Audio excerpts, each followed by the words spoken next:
an balimaw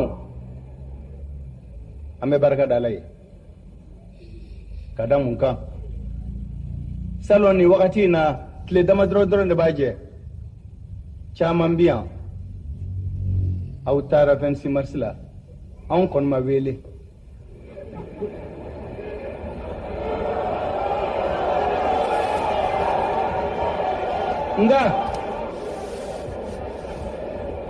nga président Mahamudu Diko bele bɛ ka min fɔ o tuma mun kɛra papier kuru kelen bɛna se k'an ka jamana wuli ka don an bolo a fɔra de k'an ka ɲɛ minnu y'a kalifa ma an fana ka kalifa mɔgɔ wɛrɛw ma ni mɔgɔ ma fɛn min faamuya ni mɔgɔ ma sɔn ko min ma n'a yirala k'a fɔ an ma sɔn faamuyali ma k'a la u bɔra ni hali nɔgɔtɔ ma mɔgɔ tan bɔnɛ n'o bonya dara ka kuma fɔ ni ma se k'o lamɛn ka jaabi di o la se ka ko wɛrɛ b'i kɔnɔ min tɛ kɔdiko ye nka tabarikala Ala fo ka da mun kan ɲinan an sigilen bɛ kɛnɛ min kan an fana welela alhamdulilayi rabbil alamin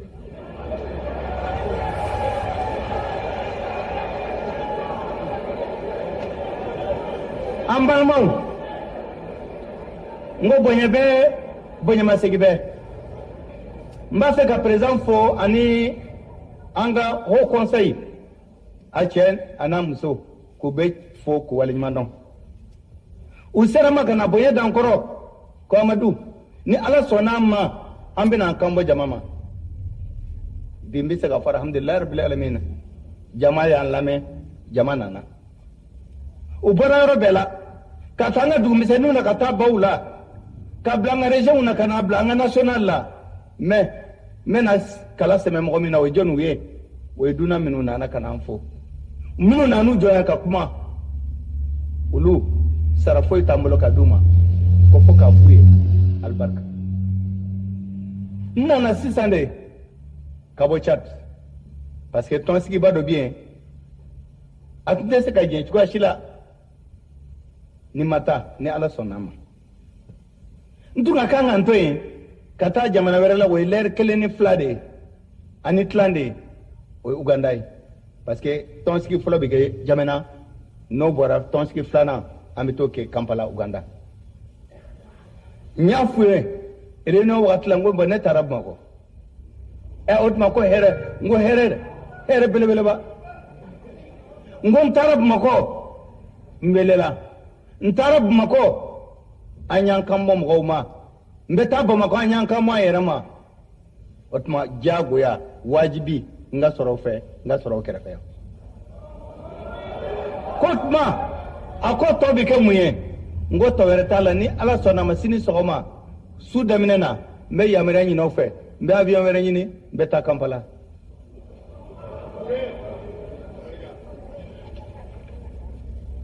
Monsieur le Premier ministre, chef du gouvernement,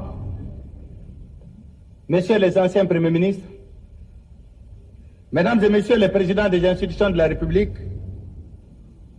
Monsieur le Président de la Commission de l'UMOA, Excellences, Monsieur le doyen du corps diplomatique, Excellences, Mesdames et Messieurs les ambassadeurs, Mesdames et Messieurs les représentants des organisations africaines et internationales, Monsieur le Président du Haut Conseil islamique, Mesdames et Messieurs les membres du Haut Conseil islamique, au niveau local, au niveau régional, honorables députés à l'Assemblée nationale du Mali, Monsieur le gouverneur du district de Bamako, Monsieur le maire du district de Bamako, Monsieur le maire de la commune 3, Mesdames et Messieurs les représentants de la communauté musulmane de l'espace francophone, Mesdames et Messieurs, honorables invités, hôtes, à quelques jours du mois béni de Ramadan, rendons grâce à Dieu,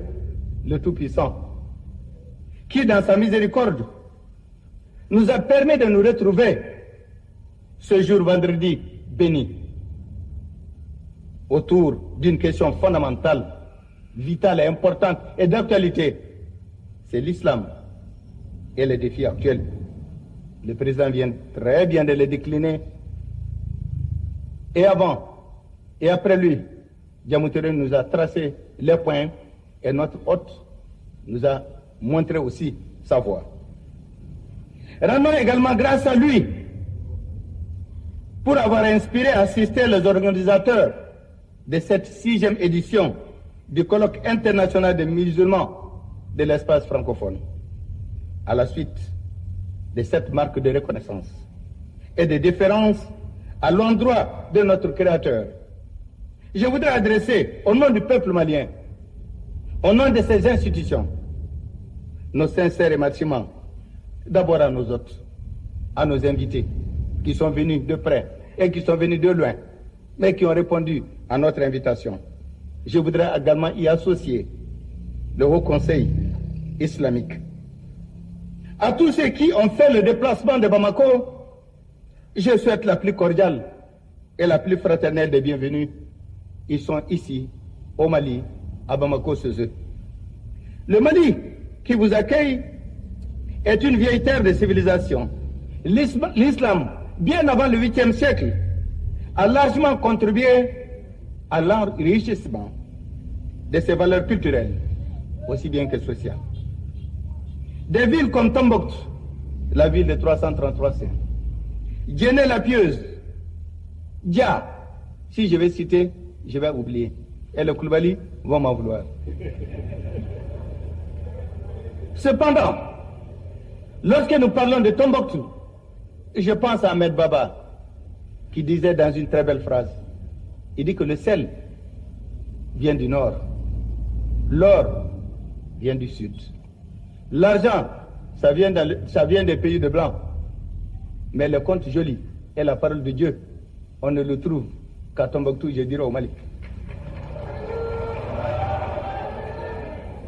Entre autres sont ces villes qui sont nombreuses dans notre pays, qui sont les symboles de cette rencontre et du rayonnement de l'islam dans notre pays. Je vais aussi me réjouir de cette occasion solennelle, de la cohabitation si harmonieuse dont on nous envie entre les religions de notre pays et les liens fraternels que les chefs religieux de toutes les confessions confondues ont si tissé et surtout entretenu, et cela au quotidien. Pour nous, Maliens, non seulement c'est un réconfort, mais également une source de fierté. Permettez-moi de saluer, avec tout le respect dû à leur personne, la communauté religieuse du Mali. Monsieur le Président du Haut Conseil, honorables invités, mesdames et messieurs, un penseur contemporain, André Malraux, disait, je cite, « Le XXIe siècle sera religieux ou il ne le sera pas. » Alors que certaines idéologies matérialistes connaissent des difficultés, le premier terme de son alternance est en train de se réaliser à la faveur d'une progression remarquable du phénomène religieux. Je voudrais tout simplement dire en la croissance en Dieu. Dans le monde aujourd'hui, la religion a investi tous les pans entiers de la vie sociale, de la vie culturelle et de la vie politique. C'est pourquoi je me réjouis de l'existence de ce cadre de concertation qui se réunit pour une 6e édition entre les membres de la communauté musulmane de l'espace francophone. Et comme le disait le président, nous sommes partis plus que de l'espace francophone jusqu'en Turquie. Nous ne pouvons que nous en réjouir.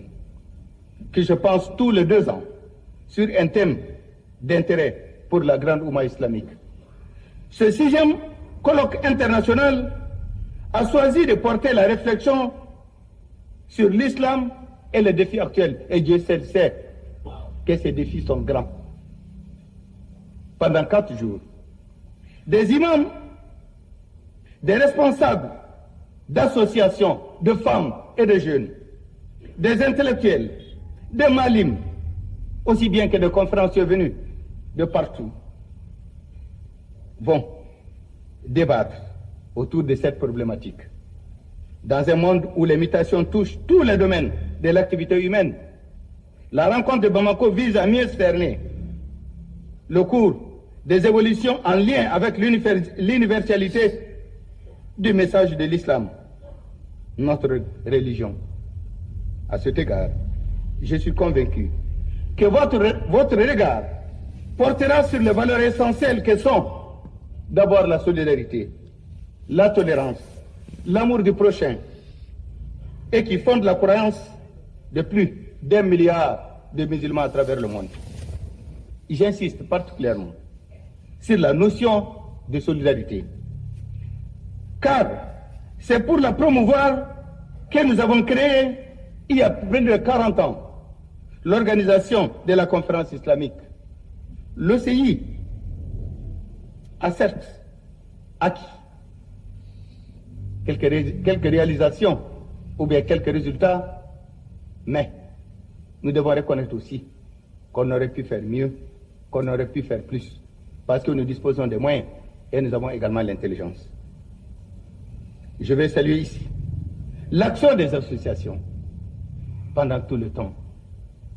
Je vais saluer ici l'action des organisations non gouvernementales, mais je vais aussi saluer les fondations islamiques qui se sont engagées dans l'assistance d'une manière permanente aux démunis de notre pays. Quant à la tolérance, elle est une valeur centrale du message de l'islam. Elle est éloquemment illustrée par l'expression « Salam alaikum », que la paix soit sur toi, qui inaugure toutes nos rencontres et surtout nos conversations.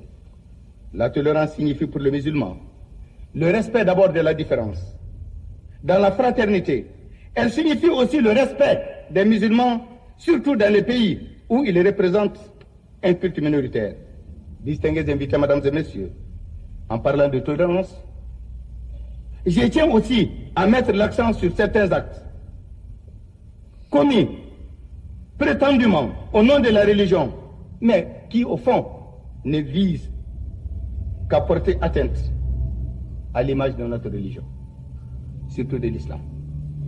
Vous comprendrez que devant cette communauté d'érudits, d'invités, je ne peux faire l'impasse sur la situation de la bande sahélo-sahélienne dont vient d'évoquer le président.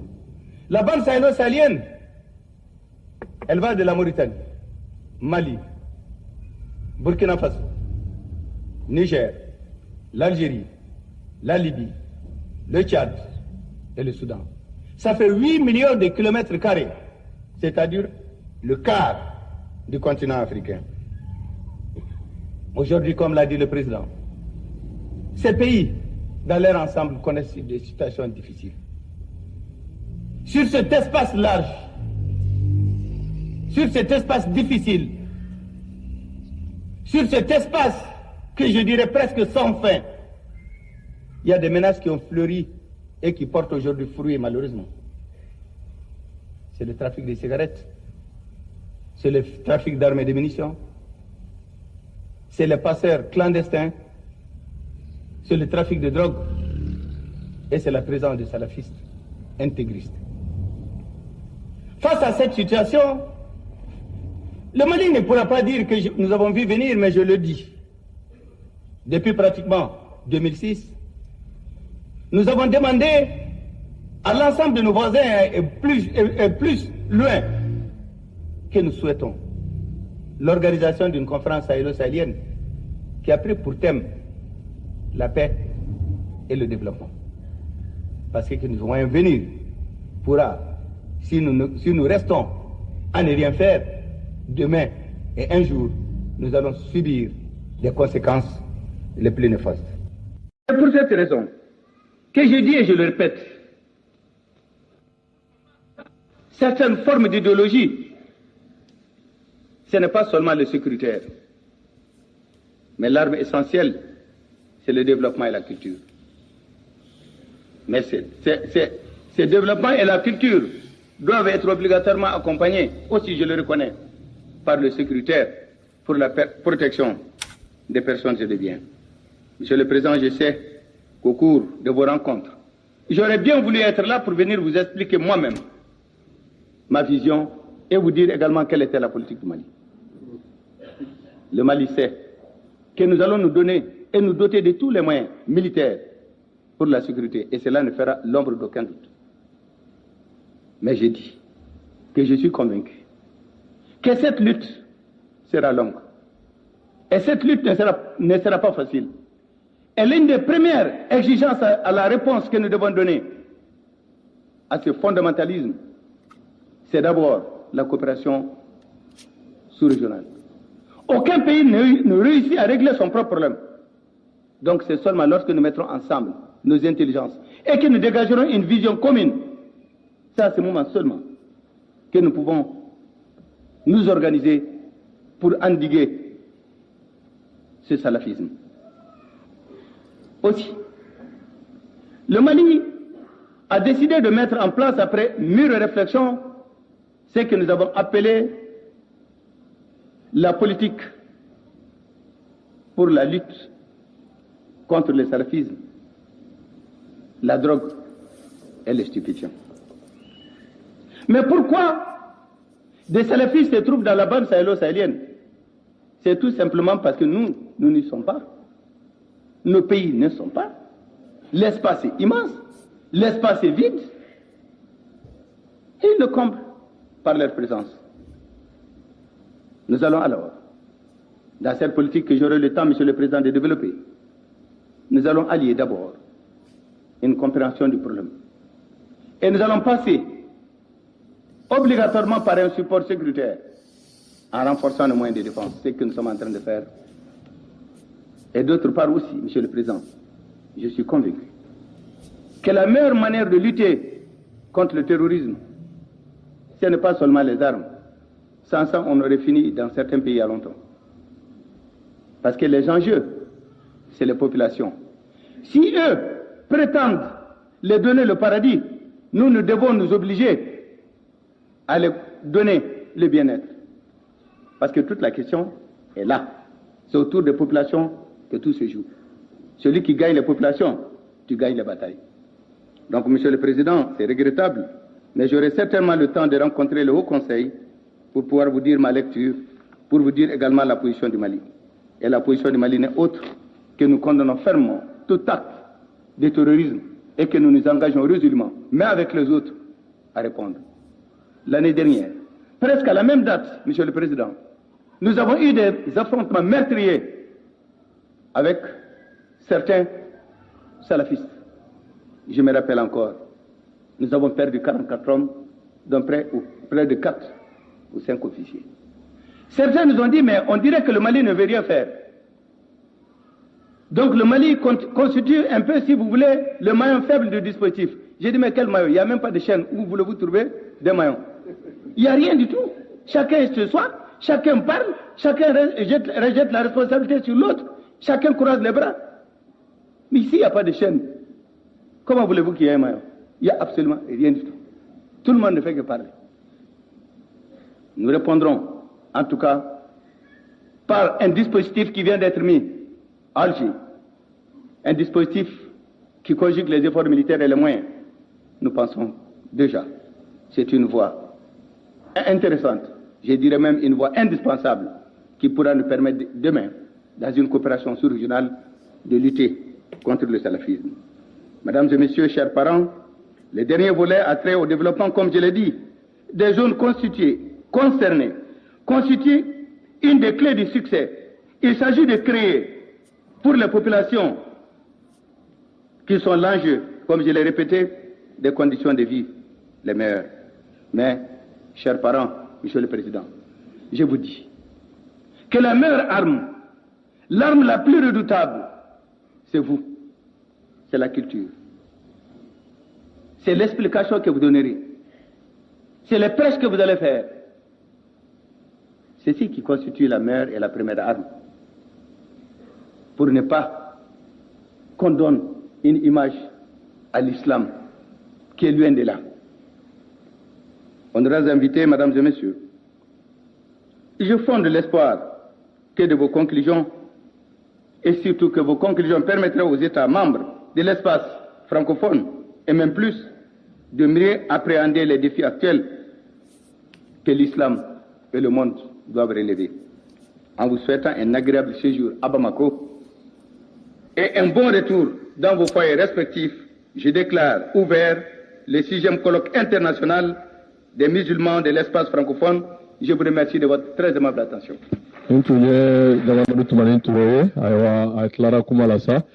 Ni au Conseil islamique ñomo ba wuku tege di ñogoma wa mbela jele mba donc fo wa ni ko inkera bunya kono ni islamia kuna woli kenya bado wa kuma nun cha man fora to bukana sa nga mbado ga ko bona ngam fana fora Allah jamana ñomo ba yani alaji banyu dugure kana do ke wa ye kuma kondo fo ka fo ga jamana koronya fa mi benu benu ke koselo sheku da mayrala ya ira ka fo terrorisme kirali fana be défense la mo yoro ko la sécurité no be ko fo chumi Okuma amba jiga fo conseil islamique farala here jama kan ni islamia nyeta ni basigi jamana nyemo bayre o don au conseil islamique wa banu dugure sa alebna do ke